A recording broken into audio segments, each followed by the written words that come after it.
Ny vanim-potoana ny ririnina sika amin'izao fotoana izao ny fanatanterahana ny asoavan-jaza no mampiavaka izay vaninandro ny ririnina izay.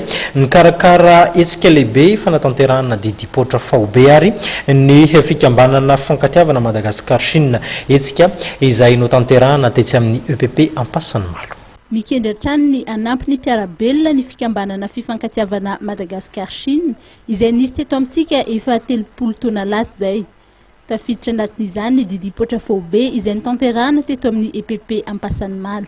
Hetsika io efa fanaonay isa-taona io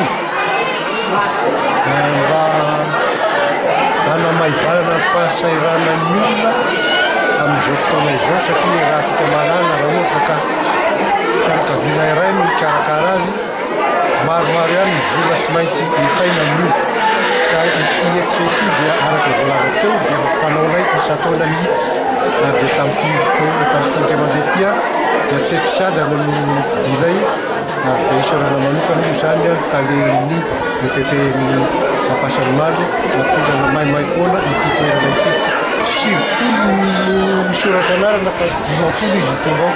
Toy ny efa mahazatra dia nisy ny fiara-miasa tamin'ireo mpitsabo eo anivon'ny infirmerie militaire Ampahibé na ahafahana nanatanteraka ny didipoitra faobe androany. Nisy ihany koa ny fizarana kilalao, biscuit, fanafody, akondro ary savony ho an'ireo ankizy ireo ary nozaraina valopy kosa ny ray aman-drenin'izy ireo.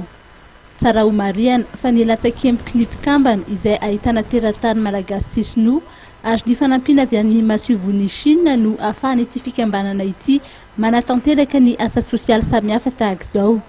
Ny fanaovana asa sosialy raha teo no antom-pisiany ny fikambanana fifankatiavana Madagasikara Chine. Manatona ny président fokontany dia izy no manely sy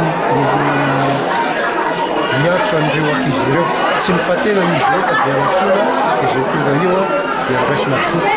Efa 30 taona amin'ny volana novambra zao ny fikambanana io ary dia asa sosialy no tena iendriketana. Farany teo zao dia nanao fanomezana teo amin'ny Akama ary tamin'ny herintaona dia misy fanomezana betsaka natolotra ny hôpitaly Mahitsy.